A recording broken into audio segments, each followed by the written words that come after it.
Hello, very good morning to all of you. Welcome you all in Bhargav biology classes. मैं हूं आपका अपना doctor इनके भार्गव और हम लोग क्लास 12th की एक इम्पॉर्टेंट चैप्टर कर रहे हैं जिसका नाम है हेल्थ एंड डिजीज। इस चैप्टर में हम लोग बहुत सारे पहलुओं पर चर्चा कर चुके हैं। सबसे पहले हम लोग हेल्थ का डेफिनेशन देखे, फिर हम लोगों ने देखा कि डिजीज किसे कहते हैं और कितने तरह के डिजीज होते हैं। फिर हम लोग बैक्टीरियल, वायरल, फंगल, हेलमिंथिस बहुत सारे डिजीज पे डिटेल्स में चर्चा कर चुके हैं। अगर आप मेरे चैनल पर नए हैं तो जाके सारे वीडियोस को देख सकते हैं। एक पूरी सीरीज में आपको वीडियो मिलेगी चैनल पे और इसके साथ साथ नोट्स और रिवाइज भी कर सकते हैं और क्वेश्चन बैंक इसे जरूर बनाएं। तो इस सीरीज में हम लोग पिछले क्लास में हम लोग इम्यूनिटी के टाइप्स कर रहे थे। पिछले क्लास में हम लोग इनेट और आपके एक्वायर्ड इम्यूनिटी के बारे में पढ़े थे। वैसी इम्यूनिटी जो कि हम लोग को बाय बर्थ प्रेजेंट होती है, जन्म से ही कंजेनाइटली हम लोग बॉडी में प्रेजेंट होता है, उसे हम बोलते हैं इनेट इम्यूनिटी। और दूसरा जिसे हम लोग बोलते हैं एक्वायर्ड इम्यूनिटी, यानी वैसी इम्यूनिटी जिसको हम लोग बाय बर्थ प्रेजेंट नहीं होता है, बल्कि हम लोग एक इंडिविजुअल्स पूरे लाइफ टाइम जो है पैथोजन से जैसे इफेक्ट होता है उसके बॉडी में वो मेमोरी बनती रहती है, उसके अगेंस्ट में एंटीबॉडी बनती रहती है, जिससे उसके बॉडी में इम्यूनिटी बनती है उस पैथोजन्स के प्रति। तो ये हम लोग पिछले क्लास में एक्वायर्ड इम्यूनिटी पढ़ चुके थे। फिर हम लोग दो तरह के एक्वायर्ड इम्यूनिटी के बारे में चर्चा कर चुके थे। एक पहला ह्यूमरल मेडिएटेड इम्यूनिटी और दूसरा जो पढ़े थे उसे बोलते हम लोग सेल मेडिएटेड इम्यूनिटी। इसके बारे में हम लोग पिछले क्लास में डिटेल्स पढ़ चुके हैं। अगर आप मेरे चैनल पर नए हैं तो जाके सारे वीडियोस को जरूर देखें। अब आज की क्लास में हम लोग पढ़ेंगे एंटीबॉडी किसे कहते हैं और उसके साथ साथ हम लोग ये भी देखेंगे कि आपके क्या नाम है एक्वायर्ड इम्यूनिटी की एक और क्लासिफिकेशन होता है, एक और बेसिस पे क्लासिफाई करते हैं जिसे हम बोलते हैं एक्टिव इम्यूनिटी और पैसिव इम्यूनिटी। तो चलिए पहले हम लोग एक्टिव इम्यूनिटी और पैसिव इम्यूनिटी को कंप्लीट कर लेते हैं, देन हम लोग एंटीबॉडी को डिटेल में देखेंगे कि एंटीबॉडी का फॉर्मेशन हमारे बॉडी में कैसे होता है, एंटीबॉडी हमारे बॉडी में काम क्या करते हैं और कितने तरह के एंटीबॉडी होते हैं, और इसके साथ साथ हम इसके स्ट्रक्चर को भी देखेंगे। तो शुरू करते हैं आज का नया टॉपिक। तो आज हम लोग पढ़ेंगे कि कितने तरह की आपकी एक्वायर्ड इम्यूनिटी है। पिछला एक क्लासिफिकेशन कर चुके, एक पहला ह्यूमरल इम्यून रिस्पॉन्स जिसको एंटीबॉडी मेडिएटेड इम्यूनिटी बोलते हैं, और दूसरा जिसे बोलते हैं हम लोग सेल मेडिएटेड इम्यूनिटी, यानी एक पहला जो आपके बॉडी में जो ब्लड पाए जाते हैं उस ब्लड के अंदर में आपके व्हाइट ब्लड सेल्स पाए जाते हैं, WBC पाए जाते हैं, और उस WBC के अंदर आपके लिम्फोसाइट्स पाए जाते हैं। उस लिम्फोसाइट्स के द्वारा जो है आपके बॉडी में इम्यूनिटी बनाए जाते हैं, इसलिए इसे बोलते हैं हम लोग ह्यूमरल इम्यून रिस्पॉन्स या एंटीबॉडी मेडिएटेड इम्यूनिटी। और दूसरा इम्यूनिटी जिसे बोलते हैं हम लोग cell mediated immunity. Cell mediated immunity के बारे में थोड़ा सा आपको बता देते हैं क्योंकि जो लोग नहीं नए हैं इस चैनल को वो समझ सके। सेल मेडिएटेड इम्यूनिटी कहने का मतलब क्या होता है, आपको पिछले क्लास में एंटीजन एंटीबॉडी कंसेप्ट के बारे में भी चर्चा कर चुके हैं। उसके डिटेल कल क्लास में बताए थे कि आपके जितने भी सेल होते हैं, प्रत्येक बॉडी का अलग अलग सेल होता है, और प्रत्येक बॉडी के सेल पे यानी एक पर्सन का सेल दूसरे पर्सन के सेल से डिफरेंट होता है। वो कैसे डिफरेंट होता है, तो उसके बॉडी के सेल्स पे प्रोटीन के कुछ लेयर्स पाए जाते हैं जिसे हम लोग बोलते हैं एंटीजन। अगर हमारे बॉडी के सेल है तो हमारे बॉडी के सेल्स पे अलग तरह का एंटीजन होगा, यानी एक पर्सन का सेल दूसरे पर्सन के सेल से एंटीजन की वजह से डिफरेंट डिफरेंट होते हैं। तो अगर उस पर्सन का सेल अगर हमारे बॉडी में ट्रांसफर होते हैं तो हमारे बॉडी का जो इम्यून सिस्टम है उसके बॉडी के सेल्स को फॉरेन सेल समझ के उस पर अटैक कर देता है और उसके अगेंस्ट में एंटीबॉडी बना के डिस्ट्रॉय कर देता है। तो उस हिसाब से प्रत्येक बॉडी का सेल डिफरेंट डिफरेंट हुआ। इसी प्रिंसिपल पे काम करता है हमारा सेल मेडिएटेड इम्यूनिटी, यानी अगर किसी दूसरे पर्सन का या किसी फॉरेन पार्टिकल्स का सेल है तो जैसे ही हमारे बॉडी में आती है और उसके अगेंस्ट में एंटीबॉडी नहीं होती है तो वो उस पर अटैक करके उसको किल कर देता है, और इसमें सबसे बड़ा रोल होता है हमारा लिम्फोसाइट्स का। तो ये था हमारा सेल मेडिएटेड इम्यूनिटी। तो आज हम एक दूसरे बेसिस पर चर्चा करेंगे जिसको हम लोग एक्टिव और पैसिव इम्यूनिटी बोलते हैं। चलिए तो शुरू करते हैं आज का नया टॉपिक। धीरे धीरे सारे लेक्चर्स को समझते चलेंगे और आप नोट्स भी बनाएंगे जरूर, क्योंकि नोट्स बनाने से क्या होता है ना कि रिवाइज करना बहुत आसान हो जाता है और एग्जाम के समय में ये आपके बहुत बड़े रोल निभाते हैं। तो एक दूसरा जो हमारा क्लासिफिकेशन है इम्यूनिटी का वो है एक्टिव और पैसिव इम्यूनिटी। अब एक्टिव और पैसिव इम्यूनिटी से क्या समझते हैं, ये तो बहुत सिंपल है। एक्टिव का मतलब होता है वैसी इम्यूनिटी जो कि हम लोग को डायरेक्ट मिला हुआ है, डायरेक्ट कंटेक्ट की वजह से होता है, और वैसी इम्यूनिटी जो कि हम लोग डायरेक्टली नहीं मिला है, इनडायरेक्टली हमको इम्यूनिटी मिला है, तो उसे बोलते हैं हम लोग पैसिव इम्यूनिटी। तो दूसरा जो हमारा क्लासिफिकेशन है एक्वायर्ड इम्यूनिटी का, वो है पहला, जिसको हम लोग बोलते हैं एक्टिव इम्यूनिटी,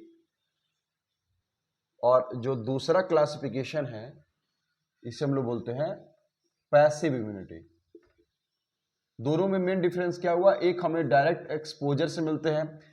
अब डायरेक्ट एक्सपोजर कहने का मतलब क्या हुआ कि आपके बॉडी में अगर उस पैथोजेंस के एंट्री होता है तो आपके बॉडी में डायरेक्ट एंटीबॉडी बनेगा उसके एंटीजन के अगेंस्ट में, तो आपके बॉडी में डायरेक्ट इम्यूनिटी हुआ। जैसे या किसी हम लोग वैक्सीन के माध्यम से भी हमारे बॉडी में जब उस पैथोजेंस की एंट्री कराते हैं तब भी हमारे बॉडी में डायरेक्ट एंट्री होता है, तो उसे हम लोग एक्टिव इम्यूनिटी बोलते हैं। और वैसी इम्यूनिटी जो कि हमें डायरेक्ट नहीं मिलता है, किसी दूसरे के थ्रू मिलता है, तो उसे हम लोग बोलते हैं पैसिव इम्यूनिटी। सिंपल लैंग्वेज में बोल सकते हैं।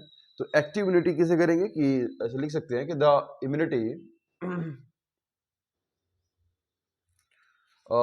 we developed after being exposed to an infection। ऐसी इम्यूनिटी जो कि हमें जब हम उस इन्फेक्शन से, उस पैथोजन से जब एक्सपोज्ड होते हैं, जब हमारे बॉडी में एंट्री करता है, तो जब हमारे बॉडी जब इम्यूनिटी बनाती है तो उसे हम लोग बोलते हैं एक्टिव इम्यूनिटी। या कह सकते हैं और फॉर्म, यहाँ पर लिख सकते हैं दूसरे फॉर्म में, और फॉर्म गेटिंग वैक्सीन। वैक्सीन के वैक्सीनेशन के माध्यम से तो यही काम होता है ना कि जो भी आपके इनएक्टिव पैथोजेंस होते हैं या डेड पैथोजेंस होते हैं उनको आपकी बॉडी में एंट्री करा देते हैं वैक्सीन के माध्यम से, इंजेक्शन के माध्यम से, ताकि उसकी बॉडी के ऊपर जो सेल है, जो एंटीजन है, वो जैसे हमारे बॉडी में आता है तो हमारे बॉडी का टी लिम्फोसाइट और बी लिम्फोसाइट उसके अगेंस्ट में एंटीबॉडी बना लेता है, और अगली बार जब अटैक होता है इस तरह के पैथोजेंस का तो हमारे बॉडी इसे आसानी से कैप्चर कर लेता है या टैकल कर लेता है। तो ये हमारा जो होता है इसे बोलते हैं हम लोग एक्टिव इम्यूनिटी। दूसरा हमारा जो है पैसिव इम्यूनिटी। तो ऐसे लिख सकते हैं कि immunity we acquire from, immunity we acquire from someone else। वैसी इम्यूनिटी जब हम किसी दूसरे से एक्वायर करते हैं तो उसे हम लोग बोलते हैं पैसिव इम्यूनिटी। अब एक्टिव इम्यूनिटी में भी दो तरह के हो सकते हैं, एक पहला नेचुरल और दूसरा आर्टिफिशियल। तो जल्दी से इसके स्क्रीनशॉट ले लेंगे ताकि मैं आगे आपको बता सकूं। तो ये दो तरह की आपकी इम्यूनिटी हो गया, एक्टिव इम्यूनिटी और पैसिव इम्यूनिटी। चलिए जल्दी से इसके स्क्रीनशॉट ले लेते हैं। तो अब हम लोग जानेंगे कि एक्टिव इम्यूनिटी को कितने तरह से क्लासिफाई कर सकते हैं। तो दो तरह के एक्टिव इम्यूनिटी हो सकते हैं, एक पहला नेचुरल और दूसरा आर्टिफिशियल। नेचुरल आर्टिफिशियल कहने का मतलब क्या है, वैसी इम्यूनिटी जो कि हम लोग बॉडी में नेचुरली मिला है और वैसी इम्यूनिटी जो कि हम लोग आर्टिफिशियली बॉडी में इंजेक्ट किया जाते हैं तो उसे हम लोग बोलते हैं पैसिव इम्यूनिटी, क्या बोलते हैं, आर्टिफिशियल इम्यूनिटी।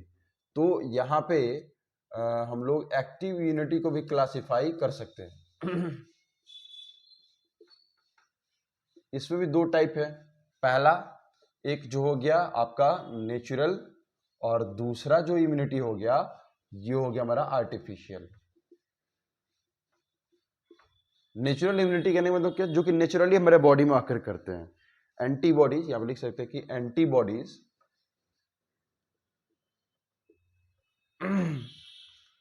made after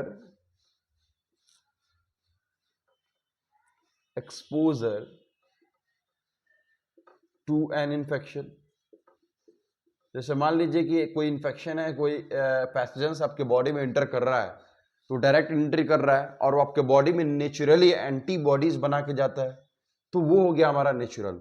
हमारे बॉडी में उसके अगेंस्ट में एंटीबॉडी नहीं है, लेकिन हम चाहते हैं कि हमारे बॉडी में उस पैथोजेंस के अगेंस्ट में एंटीबॉडी हो, उस एंटीजन के अगेंस्ट में एंटीबॉडी हो, तो हम क्या करते हैं, उसके अगेंस्ट में हम लोग वैक्सीनेशन कर देते हैं या उसकी बॉडी में हम लोग इनएक्टिव पैथोजेंस को डाल देते हैं ताकि उसके बॉडी में उसके अगेंस्ट में एंटीबॉडी बन जाए। हम लोग कोरोना केस में जो वैक्सीनेशन चल रहा था एक्चुअली में यही था, आर्टिफिशियल एक्टिव इम्यूनिटी हम लोग कर रहे थे, यानी उसके बॉडी में हम लोग इम्यूनिटी तो बना रहे थे लेकिन आर्टिफिशियल वैक्सीन के माध्यम से कर रहे थे, डायरेक्ट नहीं कर रहे थे। अगर उस पर्सन के बॉडी में डायरेक्ट एंट्री हो रहा था, अगर उसके बॉडी में एंटीबॉडी बना लेता है, तब उसे हम लोग बोले थे कि वो नेचुरली उसके बॉडी में उसके अगेंस्ट में एंटीबॉडी आ चुका है। अगर ऐसा नहीं है, वैक्सीन के माध्यम से आपके बॉडी में एंटीबॉडी बनाए जाते हैं, तो उसे हम बोल देते हैं आर्टिफिशियल। आई होप आप लोग समझ रहे हैं। तो कह सकते हैं कि एंटीबॉडीज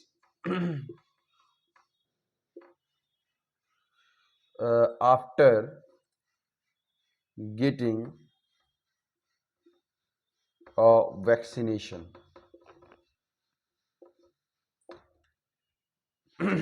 वैसा एंटीबॉडी जो आपको वैक्सीनेशन के बाद आती है तो उसे बोलते हैं हम लोग आर्टिफिशियल, और वैसा एंटीबॉडी जो कि डायरेक्ट एक्सपोजर की वजह से इंफेक्शंस के आपके बॉडी में आती है तो उसे हम लोग बोल देते हैं active antibody.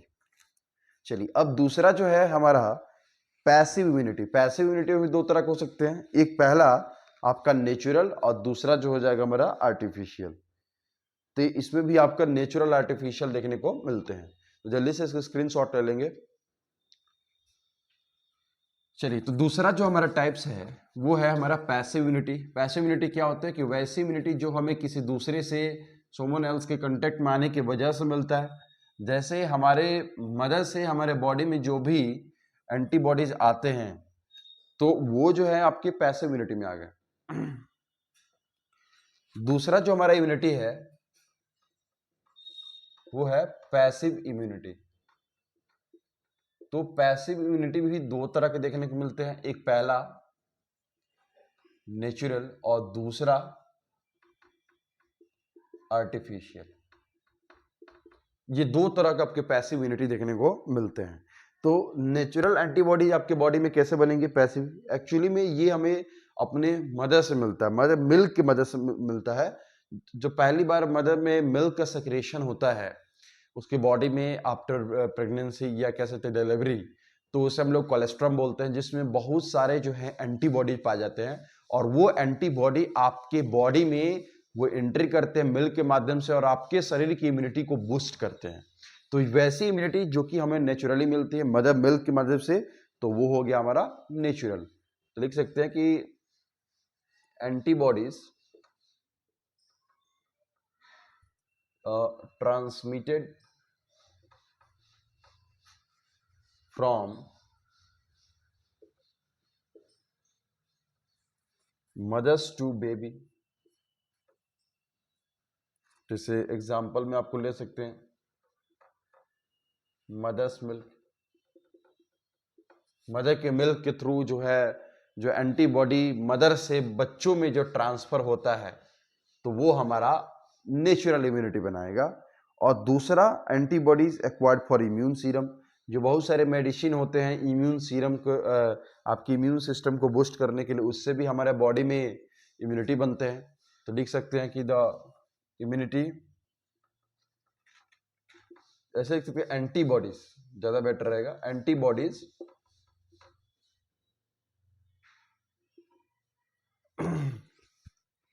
acquired from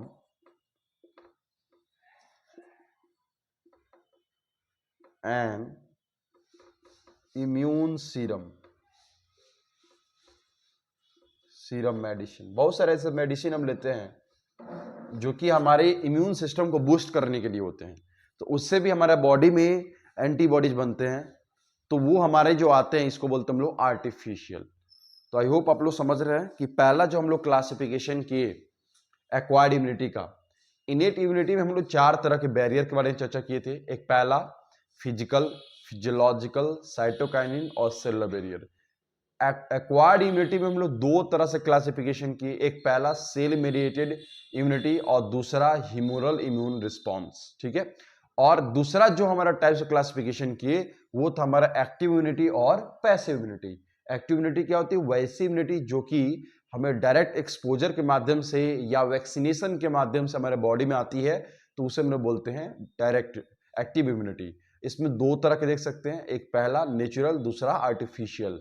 natural क्या होता है? जो कि डायरेक्ट एक्सपोजर से किसी पैथोजेंस के डायरेक्ट इन्फेक्शन की वजह से उसके बॉडी में एंटीबॉडीज आती है, तो उसे हम बोल रहे थे नेचुरल एंटीबॉडी।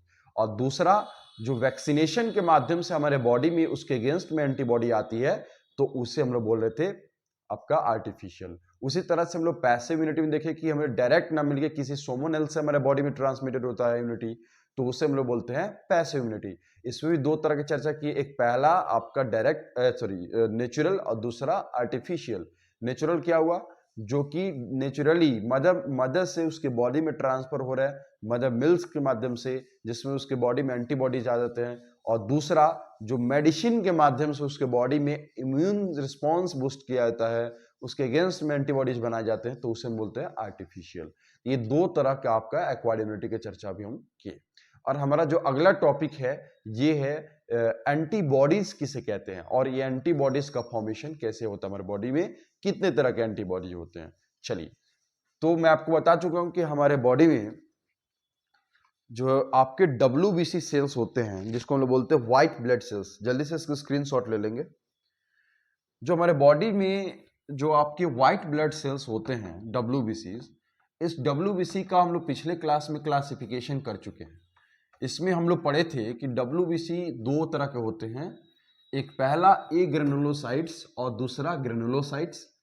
इसके बारे में डिटेल्स चर्चा कल हुआ था, तो आप जाके पिछले क्लास का वीडियो देख सकते हैं। वो इसमें हम लोग पढ़े थे कि जो आपके ए ग्रेनुलोसाइट्स होते हैं वैसे होते हैं जिनके साइटोप्लाज्म में ग्रेन्यूल्स लाइक यानी पार्टिकल्स लाइक स्ट्रक्चर नहीं होते, उसे बोलते हैं ए ग्रेनुलोसाइट्स। और दूसरा जिसे हम बोलते हैं ग्रेनुलोसाइट्स, जिसके साइटोप्लाज्म में ग्रेन्यूल्स लाइक स्ट्रक्चर होते हैं। तो इसमें भी हम लोग क्लासिफिकेशन किए थे। जो आपके ग्रेनुलोसाइट्स होते हैं, इस ग्रेनुलोसाइट्स के करीब करीब 3 प्रकार होते हैं। पहला इओसिनोफिल्स, दूसरा बेसोफिल्स और तीसरा न्यूट्रोफिल्स। इसके स्ट्रक्चर भी बना चुके हैं। और जबकि ये ग्रेनुलोसाइट्स होते हैं, इसमें दो तरह के होते हैं, पहला मोनोसाइट और दूसरा लिम्फोसाइट। तो मैं आपको बता दूं कि जो आपके न्यूट्रोफिल्स होते हैं ये फेगोसाइटोटिक इन नेचर होता है, यानी ये हमारे बॉडी में पैथोजेंस को पकड़ पकड़ के इनगल्फ कर जाता है, उसको मार देता है, उसको खा जाता है। और दूसरा जो आपको पड़े मोनोसाइट, ये मेगा कैरियोसाइट्स है, ये भी वही फंक्शन करेगा, उसके बॉडी में जो है पैथोजेंस को किल करने काम करता है, लेकिन ज्यादा अमाउंट ऑफ करता है, इसीलिए इसका नाम है मेगा कैरियोसाइट्स।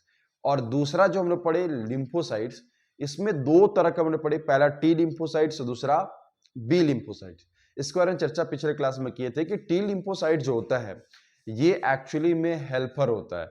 किसका हेल्पर होता है? तो बी लिम्फोसाइट्स का। एक्चुअली में बी लिम्फोसाइट जो इम्यूनिटी एंटीबॉडीज बनाता है, और टी लिम्फोसाइट जो है एंटीबॉडीज बनाने में उसकी मदद करता है। तो ये दो तरह से हम लोग पढ़ चुके हैं। अब होता क्या है, पिछले क्लास में ये बताए थे कि जैसे ही हमारे बॉडी में कोई पैथोजेंस या फॉरेन सेल की एंट्री होता है तो उसका एंटीजन अलग होता है, क्योंकि उसके बॉडी का सेल हमारे बॉडी सेल से डिफरेंट है। अब जैसे उसके बॉडी में वो पैथोजेंस एंट्री करेगा तो हमारे बॉडी का जो इम्यून एंटीबॉडी क्या नाम है, टी लिम्फोसाइट बी लिम्फोसाइट है, उसके अगेंस्ट में एंटीबॉडीज बना देगा। अब एंटीबॉडीज जाता है और जो एंटीजन है उसके सेल्स को उसको होल्ड कर लेता है, उस फॉरेन सेल को। और जैसे ही होल्ड करेगा वहां से एक सिग्नल रिलीज होगा, फिर आपके जो है मेगा कैरियोसाइट्स और न्यूट्रोफिल एक्टिव हो जाते हैं और उसको पकड़ के किल कर देते हैं, यानी इनगल्फ कर जाते हैं। ये नॉर्मल फंक्शन होता है हमारे बॉडी में इम्यून सिस्टम का। तो आज की क्लास में हम लोग देखेंगे कि ये जो एंटीबॉडीज है इसके स्ट्रक्चर कैसे होता है। तो मैं आपको बता दूं कि जो आपके एंटीबॉडीज होते हैं, ये एंटीबॉडी जो होते हैं एक्चुअली में इम्यूनोग्लोबुलिन सेल होते हैं, इम्यूनोग्लोबुलिन मॉलिक्यूल्स होते हैं, जो कि जनरली वाई शेप्ड का स्ट्रक्चर होता है। और इसके स्ट्रक्चर में दो लाइट चेन होते हैं और दो हेवी चेन होते हैं। इसके बारे में चर्चा करेंगे अभी। चलिए, तो हमारा नेक्स्ट टॉपिक जो रहेगा आज का, जो मेन टॉपिक है आज का, वो है एंटीबॉडीज।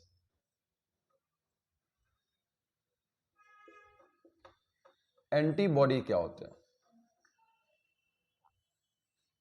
जो हमारा मेन टॉपिक है आज का, एंटीबॉडीज क्या। तो मैं आपको बता दूं, पहले चीज बता चुका हूं कि एंटीबॉडी जो है ये जो है आपके इम्यूनोग्लोबिन मॉलिक्यूल होते हैं। इम्यूनोग्लोबिन मॉलिक्यूल के उनके पहले भी इम्यून सिस्टम के द्वारा फॉर्मेशन होते हैं। दूसरा, ये आपके प्रोटीन से बने होते हैं, इसलिए इसे हम लोग बोलते हैं इम्यूनोग्लोबुलिन मॉलिक्यूल। तो यहां पे कह सकते हैं कि एंटीबॉडीज आर मेरे साथ साथ नोट्स बनाएंगे या आप इसका स्क्रीनशॉट ले लेंगे ताकि आप इसको बाद में रिवाइज कर सके कि एंटीबॉडीज आर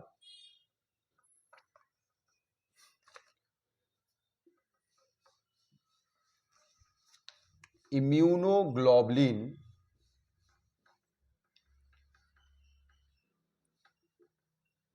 मॉलिक्यूल्स। इसे इम्यूनोग्लोबुलिन मॉलिक्यूल्स को हम शॉर्ट फॉर्म में आईजी लिखते हैं, याद रखिएगा। इम्यूनोग्लोबुलिन्स मॉलिक्यूल्स, इम्यूनोग्लोबुलिन मॉलिक्यूल्स होते हैं। और एंटीबॉडी का जो स्ट्रक्चर होता है एक्चुअली में वाई शेप का स्ट्रक्चर होता है, कुछ इस शेप का। ये पिछले क्लास में हम देख चुके हैं, यही वाई शेप के स्ट्रक्चर से इसे ये होल्ड करता है। ये दोनों देख रहे हैं ना, इसको वाई शेप के स्ट्रक्चर से ये होल्ड करता है और होल्ड करके फिर इस पे जाके आपके जो है मेगा कैरियोसाइट्स और न्यूट्रोफिल्स एक्शन करता है। तो लिख सकते हैं कि these are Y shaped structure an antibody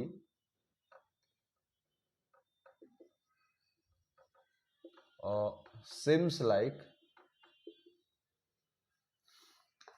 a Y-shaped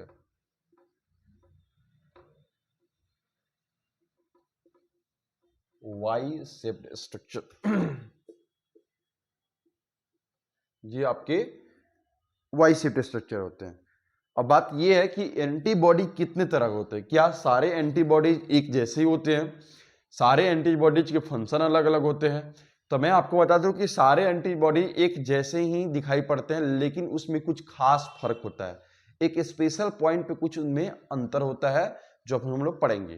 तो एंटीबॉडी मैं आपको बता दूं, एंटीबॉडी लगभग 5 तरह के होते हैं। करीब करीब 5 तरह के आपके एंटीबॉडीज पाए जाते हैं। तो लिख सकते हैं कि एंटीबॉडी आर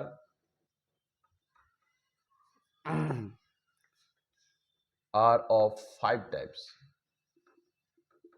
5 तरह के एंटीबॉडी जो होते हैं, याद रखिएगा, इंपॉर्टेंट है, ये आपके एग्जाम में आ सकते हैं। पहला एक एंटीबॉडी है जिसे बोलते हैं हम लोग IgA।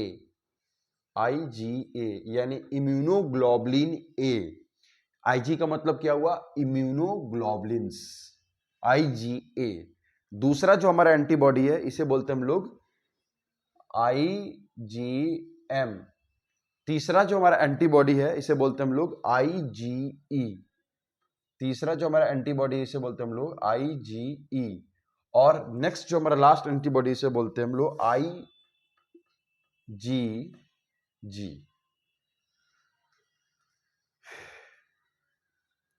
IgA, IgM, IgE और IgG, ये करीब करीब आपके एंटीबॉडी, सॉरी यहाँ पे 4 तरह के एंटीबॉडीज हुए।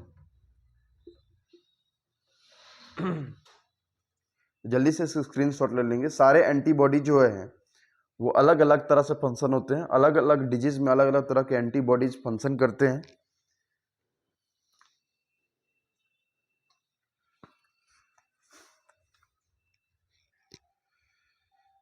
चलिए अब हम इसको देख लेते हैं, इसके स्ट्रक्चर। तो जल्दी से स्क्रीनशॉट ले लेंगे। तो पहले ही बता चुका कि जो एंटीबॉडीज है, ये एंटीबॉडी एक्चुअली में वाई शेप के स्ट्रक्चर होता है, जिसमें आपके 4 जो हैं वो पेप्टाइड जो है चेन्स देखने को मिलते हैं। 4 पेप्टाइड चेन के मतलब कि 4 आपके प्रोटीन के चेन देखने को मिलते हैं।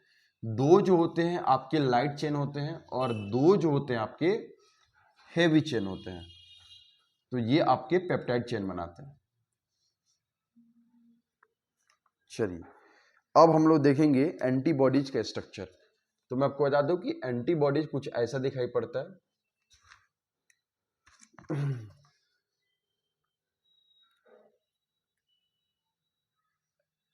पहली चीज तो एंटीबॉडी के स्ट्रक्चर कुछ ऐसे, ये 2 जो हैं आपके हो जाएंगे हेवी चेन, ये 2 जो है आपके बन जाएंगे हेवी चेन। और यहां पे इसका एक बाइंडिंग साइट देखने को मिलता है, जहां से ये एंटीजन को होल्ड करने का काम करेगा। एंटीजन को यहां से ये होल्ड करता है। तो ये जो है आपके 2 जो देखने को मिलते हैं, ये आपके हो जाएंगे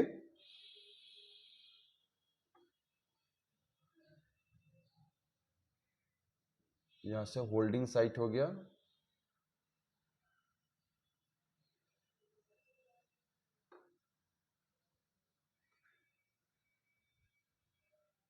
ये जो दो बन गए आपके होंगे हेवी चेन,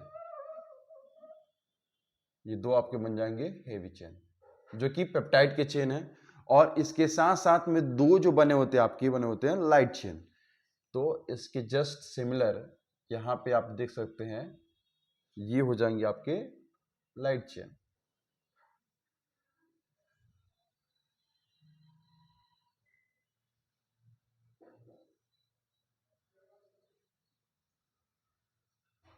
ये आपके हो गए बाइंडिंग साइट, जहां से आपके एंटीजन जो होता है होल्ड करता है।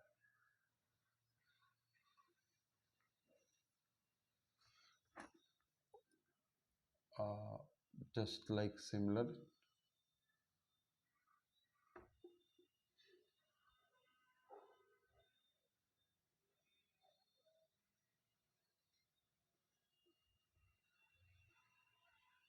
तो देख सकते हैं यहां पे दो जो हैं आपके हो जाएंगे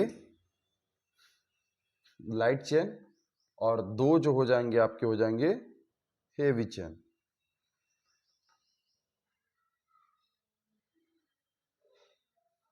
ये दो जो है ना आपको देख सकते हैं इसको बोलते हैं हम लोग हेवी चेन, और यहां पे जो आप देख सकते हैं इसको बोलते हैं हम लोग लाइट चेन। ठीक है, और इसके साथ साथ में देख सकते हैं यहां पे इनके बीच में जो है आपकी बॉन्डिंग देखने के मिलते हैं, लिंकेज देखने के मिलते हैं जो कि आपके सल्फर के बने होते हैं, इसीलिए इसे बोलते हैं हम लोग डाई सल्फाइड लिंकेज। इनके बीच में जो है सल्फाइड के लिंकेज होते हैं जिसे हम बोलते हैं हम लोग डाई सल्फाइड लिंकेज। ये याद रखेंगे, इंपॉर्टेंट बात है। ये जो देख रहे हैं इसे बोलते हैं हम लोग डाई सल्फाइड लिंकेज। ये आपके डाई सल्फाइड लिंकेज होते हैं, यानी सल्फर के बने होते हैं। और ये वाला जो रीजन देख रहे हैं ये सारे आपके एंटीबॉडीज में ये डिफरेंट डिफरेंट होते हैं। इसी वजह से आपके डिफरेंट डिफरेंट टाइप के एंटीजन एंटीबॉडीज पाए जाते हैं। इसलिए इस रीजन को हम लोग बोलते हैं वेरिएबल रीजन, क्योंकि ये सारे एंटीबॉडीज में डिफरेंट डिफरेंट होते हैं, वेरी करते हैं। और यहाँ पे जो आप स्ट्रक्चर देख रहे हैं, ये जो आपको स्ट्रक्चर देखने को मिलते हैं ये वाला, ये आपके एंटीजन बाइंडिंग साइट है, यानी इसी से एंटीजन को ये होल्ड करने का काम करता है। एंटीजन बाइंडिंग साइट, या इसे सेकंड लैंग्वेज हम लोग पैराटॉप बोलते हैं। याद रखिएगा, इसे सेकंड लैंग्वेज में हम बोलते हैं पैराटॉप। ठीक है, तो क्या समझे यहाँ पे, ये एंटीबॉडी के स्ट्रक्चर है। इस एंटीबॉडी के स्ट्रक्चर में ये जो दो देख रहे हैं इसे बोलते हैं हम लोग हैवी चेन।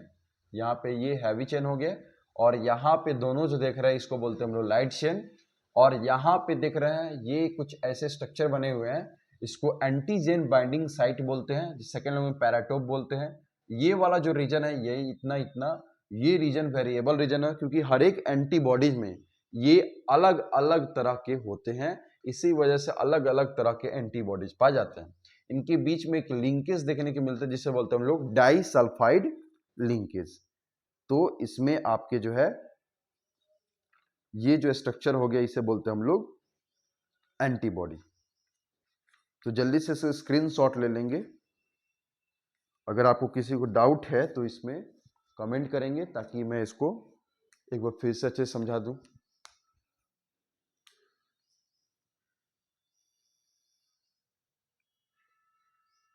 तो ये जो हो गया आपका एंटीबॉडी हो गया।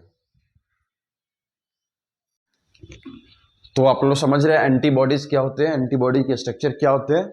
इसमें दो आपके लाइट चेन हो गया और दो हो गए आपके हैवी चेन, जो कि जनरली बने होते हैं पेप्टाइड के, और इनके बीच में डाई सल्फाइड लिंकेज देखने को मिलते हैं। एंटीजन बाइंडिंग साइट होता है जिसे हम लोग पैराटोप बोलते हैं। वेरिएबल रीजन होता है जिसकी वजह से डिफरेंट डिफरेंट टाइप का आपका एंटीबॉडी होते हैं। चलिए, तो मैं इसको मिटा रहा हूं। तो अगर किसी को भी कोई समस्या है, कोई क्यूरी है, तो आप कमेंट सेक्शन में जरूर कमेंट कर सकते हैं, उसका हल किया जाएगा।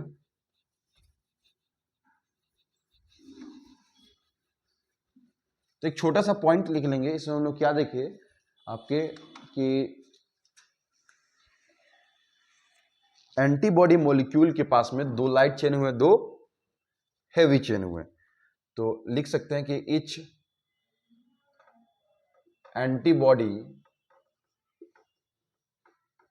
molecules has 4 peptide bond, 4 peptide chains, that is 2 light chain और 2 जो है वो हो गए हेवी चेन्स। 2 आपके हो गए लाइट चेन और 2 हो गया आपके हेवी चेन्स। ठीक है, तो इसका स्क्रीनशॉट ले लेंगे। अब हम लोग फंक्शन करेंगे कि आपके एंटीबॉडीज के फंक्शन क्या होते हैं। तो अभी जस्ट आपको बताया कि एंटीबॉडी जो होते हैं बैक्टीरिया को जो है होल्ड करने काम करते हैं, उसके एंटीजन के, बैक्टीरियल सेल के एंटीजन के साथ बाइंड कर लेते हैं, होल्ड कर लेते हैं, जिसपे इससे आसानी से आपके एंटीबॉडी क्या नाम है इसका, मैक्रोफेज फंक्शन कर पाते हैं। तो मैं इसको मिटा रहा हूं। अब बात है कि इसके फंक्शन क्या है, एंटीबॉडीज के काम क्या है। तो इसके 2-3 फंक्शन है, आपको इंपॉर्टेंट है, याद रखना है। नेक्स्ट जो हमारा टॉपिक है कि फंक्शन क्या होते हैं एंटीबॉडीज के। तो इसमें सबसे बड़ा जो फंक्शन है एंटीबॉडी का वो है एग्लूटिनाइजेशन। एग्लूटिनाइजेशन कहने का मतलब क्या होता है, या एग्लूटिनेशन कहने का मतलब क्या होता है। जो हमारा सबसे पहला फंक्शन है वो है एग्लूटिनेशन। एग्लूटिनेट कहने का मतलब क्या होता है कि बच्चा उसको क्लम कर लेना या एक जगह उसको होल्ड करके पकड़ लेना, एग्लूटिनेट कर देना। जैसे मान लीजिए क्या होता है कि आपके बॉडी में जो बैक्टीरिया एंटर करता है ना, वो बैक्टीरिया बहुत ही फास्ट मूवेबल होता है, मोटाइल होता है, वो बहुत ही फास्ट मूवमेंट करता है। तो कुछ कुछ पैथोजेंस ऐसे होते हैं, इतने फास्ट मूवमेंट होते हैं कि वो न्यूट्रोफिल्स और मैक्रोफिल्स के पकड़ में नहीं आते हैं। तो जो आपके एंटीबॉडी रिलीज होते हैं वाई शेप के स्ट्रक्चर, अभी देखा है इसमें 2 बाइंडिंग साइट होते हैं, ये जाके सबसे पहले बैक्टीरियल सेल के एंटीजन के साथ होल्ड कर लेते हैं, पकड़ लेते हैं और फिर इसको एग्लूटिनेट कर देते हैं, स्थिर कर देंगे। और उसके बाद वहां से सिग्नल रिलीज होता है, तो आपके मैक्रोफेज और न्यूट्रोफिल्स जाके उसको क्या करते हैं, इंगल्फ कर लेते हैं। तो इसका सबसे इंपॉर्टेंट फंक्शन होता है एग्लूटिनेशन, याद रखेंगे। First important function is agglutination, मतलब हुआ clumping of bacteria, clumping of bacteria. Bacteria को क्लम्प करने के बाद, या ऐसे कह सकते थक्का जमाने का काम करता है, होल्ड करने का काम करेगा। दूसरा जो इसका फंक्शन है वो है ऑप्सनेशन। ऑप्सनेशन कहने का मतलब क्या है कि अभी आपको मैंने बताया, ऑप्सोनाइजेशन या ऑप्सनेशन कुछ भी कह सकते हैं।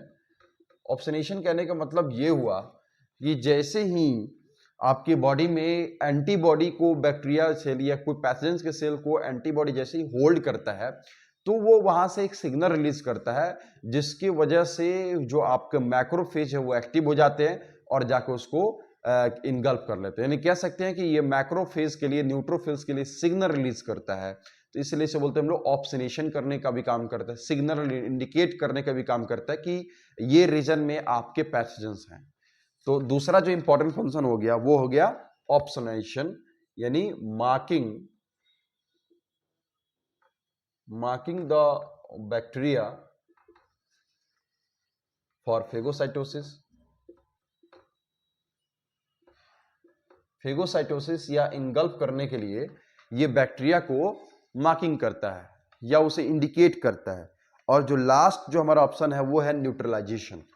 तीसरा जो हमारा फंक्शन है वो है न्यूट्रलाइजेशन। न्यूट्रलाइजेशन कहने का मतलब क्या है, उसको खत्म कर देना, उससे एक टॉक्सिन रिलीज करता है, जिसकी वजह से बैक्टीरिया क्या हो जाता है, न्यूट्रलाइज हो जाता है। तो नेक्स्ट जो फंक्शन है कि neutralise the bacteria, neutralise the bacteria, neutralise the toxin, ऐसा कैसे, neutralise the toxin of bacteria. जो भी बैक्टीरिया के द्वारा टॉक्सिन रिलीज किया जाता है, केमिकल्स रिलीज किया जाते हैं, उसे न्यूट्रलाइज करने का भी काम करता है। तो ये 3 तरह के आपके फंक्शन होते हैं एंटीबॉडी की। पहला फंक्शन हो गया एग्लूटिनाइजेशन या एग्लूटिनेशन। एग्लूटिनेशन मैंने क्या पढ़ा कि ये बैक्टीरिया को क्लम्प करने काम करता है, होल्ड करने काम करता है, पकड़ने काम करता है। दूसरा ऑप्सोनाइजेशन। ऑप्सोनाइजेशन मैंने क्या पढ़ा कि ये फेगोसाइटोसिस करने के लिए बैक्टीरिया को मार्क करता है, वो इंडिकेट करता है कि 10 रीजन में आपका बैक्टीरिया प्रेजेंट है। और तीसरा जो हमने फंक्शन पढ़ा वो है न्यूट्रलाइजेशन। न्यूट्रलाइजेशन में क्या बताया मैंने कि बैक्टीरिया के द्वारा जो भी केमिकल्स या टॉक्सिन रिलीज किए जाते हैं वो एंटीबॉडी के द्वारा न्यूट्रलाइज कर दिए जाते हैं। तो ये 3 तरह के आपके फंक्शंस देखने को मिलते हैं। तो आज क्लास में हमने क्या किया, आज क्लास में हम लोग आपके एक्टिव और पैसिव यूनिट किया, उसके और फर्दर आगे हम लोग क्लासिफिकेशन को किए, और फिर हम लोग पढ़े एंटीबॉडीज क्या होते हैं, एंटीबॉडी के स्ट्रक्चर क्या होते हैं, इसके फंक्शंस क्या होते हैं। चलिए तो मिलते हैं नेक्स्ट क्लास में एक नेक्स्ट टॉपिक के साथ में। नेक्स्ट क्लास में हम लोग पढ़ेंगे आपके एड्स, फिर हम लोग पढ़ेंगे कैंसर, और उसके बाद ड्रग अब्यूज पढ़ेंगे। उसके बाद हम लोग चैप्टर हो जाएगा कंप्लीट।